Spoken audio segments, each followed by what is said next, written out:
Hello everyone. We all know that teaching is a complex task. Teaching is to be considered in terms of various steps, and the different steps constituting this process are called phases of teaching. Jackson divided teaching into three phases: pre-active phase, interactive phase and post-active phase. Today we are going to study about the second phase, that is interactive phase of teaching.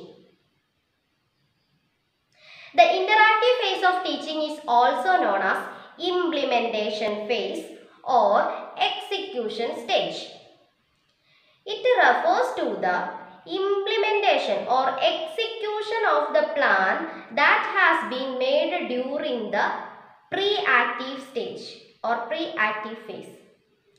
അതായത് pre-active phase എടുക്കുന്ന plans നടപ്പിലാക്കുകയാണ് interactive ഫേസിൽ ചെയ്യുന്നത്.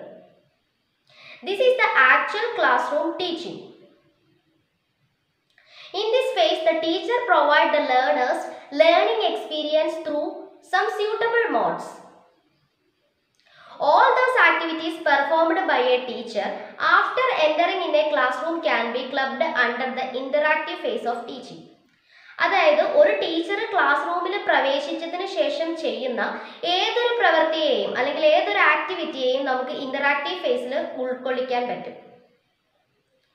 Generally, these activities are concerned with the presentation and delivery of the content in the classroom. In this phase, the teacher provides the learners predetermined environment. The teacher also interacts with the students so that the desired changes can be brought in the learners. So, the learning is directed in a predetermined direction to achieve predetermined goals. In this phase, the teacher provides the learners verbal stimulations such as making explanation, asking questions, listening to the learner's response, providing guidance, etc. The following activities are suggested for the inclusion of the interactive phase of teaching. All the following subcomponents are included in this. First one is setting up of the classroom or sizing up of the classroom. When the teacher enters a classroom, his first act is to perceive the size of the classroom. അതായത് ഒരു teacher class റൂമിൽ enter ചെയ്തതിന് ശേഷം ആദ്യം ചെയ്യുന്നത് എന്താണെന്ന് വെച്ചാൽ ആ ക്ലാസ് റൂമിൻ്റെ സൈസിനെ പറ്റി പെർസീവ് ചെയ്യുന്നതാണ്. ടീച്ചർ തൻ്റെ മുമ്പിലിരിക്കുന്ന കുട്ടികളെ നോക്കും കുറച്ച് നിമിഷത്തേക്ക്. പിന്നീട് ടീച്ചർക്ക് ആ കുട്ടികളുടെ മൂഡിനെ പറ്റിയിട്ട് ഫീൽ ചെയ്യാൻ സാധിക്കും. He look at the students sitting in front of him for a few moments. Then the teacher get an idea about or he can feel the mood of the students. There the teacher should be aware about how many of them in the groups are attentive, how many of them are troublemakers or how many of them are disinterested, who are the sharper ones, etc. അതായത് ടീച്ചർക്ക് മനസ്സിലാകും ക്ലാസ്സിൽ ഏതൊക്കെ കുട്ടികളാണ് ശ്രദ്ധിച്ചിരിക്കുന്നത്, ഏതൊക്കെ കുട്ടികൾക്കാണ് പറയുന്നത് മനസ്സിലാവുന്നത്, ആരാണ് പെട്ടെന്ന് പറയുന്ന കാര്യങ്ങൾ മനസ്സിലാക്കിയെടുക്കുന്നത്, ആരാണ് ക്ലാസ്സിലെ പ്രശ്നക്കാരൻ അല്ലെങ്കിൽ ട്രബിൾ മേക്കേഴ്സ് ആരൊക്കെയാണ്, അതൊക്കെ ടീച്ചർക്ക് മനസ്സിലാക്കാൻ സാധിക്കും. In the same manner, the students can also feel the personality of the teacher. ഈ സെയിം മാനറിൽ തന്നെ ഇതിൽ തന്നെ കുട്ടികൾക്ക് മനസ്സിലാവും ടീച്ചറിന്റെ പേഴ്സണാലിറ്റി എങ്ങനെയാണ്. അതുകൊണ്ട് തന്നെ ടീച്ചർ ക്ലാസ് റൂമിൽ എത്തിയതിനു ശേഷം ഒരു നല്ല ടീച്ചർക്ക് ഉണ്ടെന്ന് കരുതപ്പെടേണ്ട എല്ലാ ക്യാരക്ടറിസ്റ്റിക്സും ഉണ്ടായിരിക്കണം. In a nutshell, we can say the teacher should appear as an effective and impressive personality. ഒരു എഫക്റ്റീവും ഇംപ്രസീവും ആയിട്ടുള്ള പേഴ്സണാലിറ്റി ആയിട്ടായിരിക്കണം ടീച്ചർ ക്ലാസ്സിൽ എത്തേണ്ടത്. Then the second one is knowing the learners. Knowing the learners means to know about the previous knowledge of the new learner. Class റൂമിന്റെ സൈസിനെ പറ്റി perceive ചെയ്തതിന് ശേഷമാണ് ഇത് ചെയ്യുന്നത്. This is done after the perception of the size of the classroom. The teacher For this, the teacher tries to know about the interests, abilities, attitudes and educational backgrounds of the students. Then the teacher starts teaching activity only after diagnosing by questioning. Here, two activities are involved. First one is initiation, second one is response. Initiation and response are known as verbal interactions. The interaction phase of teaching is the classroom interaction between the teacher and the students. Here the interaction may be verbal interaction or non-verbal interaction. Here interaction is very important. This is the interchange between the teacher and the student through initiation or response operations. The teacher performs the following activities in order to analyze the nature of the verbal and non-verbal interaction of the teaching activities. First one is selection and presentation of stimuli. Selection refers to the selection of the stimulus. The teacher should select appropriate stimulus as soon as the situation arises.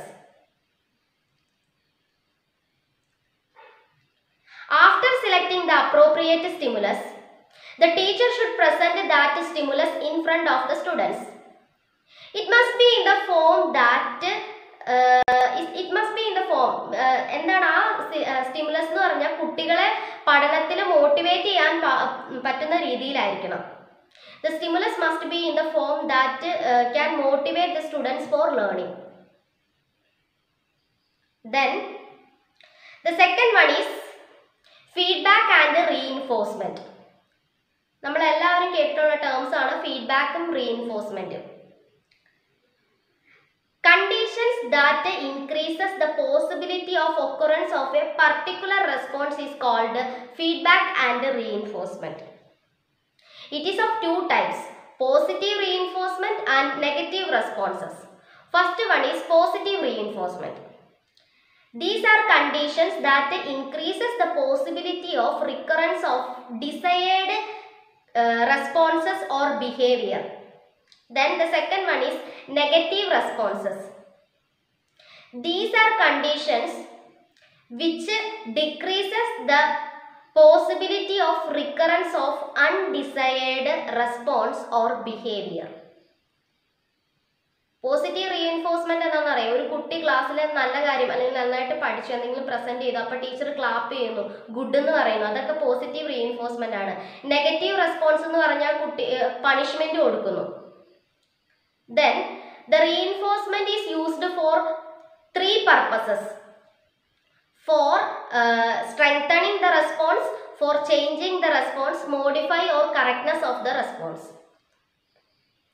Then the third one is deployment of teaching strategies. Deployment of teaching strategies എന്ന് പറഞ്ഞു കഴിഞ്ഞാൽ teaching strategies ആണ് teacher people ഇന്ററാക്ഷനെ എന്താണ് impressive ആക്കുന്നത്. അതുപോലെ തന്നെ reinforcement strategies കുട്ടികളുടെ വെർബൽ ആൻഡ് നോൺ വെർബൽ ഇന്ററാക്ഷൻസിനെ കൺട്രോൾ ചെയ്യുന്നു.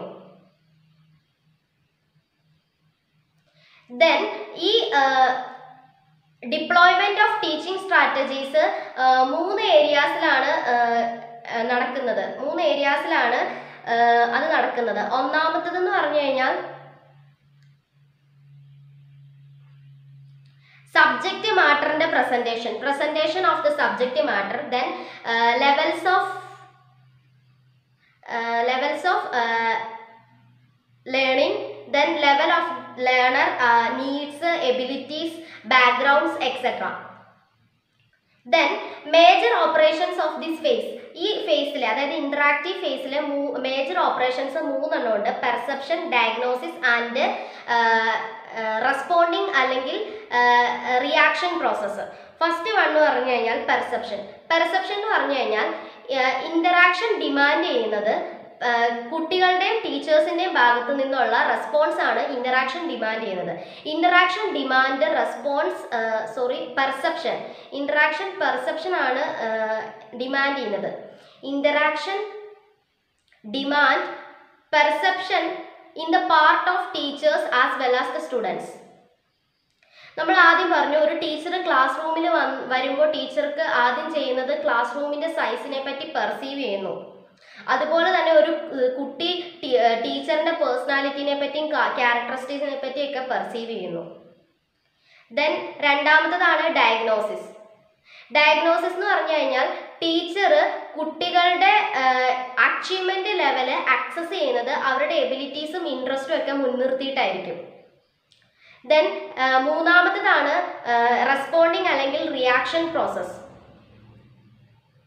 ഇവിടെ ടീച്ചർ ആണെങ്കിൽ കുട്ടികൾ എങ്ങനെയാണ് ടീച്ചർ ചോദിക്കുന്ന ക്വസ്റ്റ്യൻസിന് റെസ്പോണ്ട് ചെയ്യുന്നതെന്ന് ഒബ്സർവ് ചെയ്യും.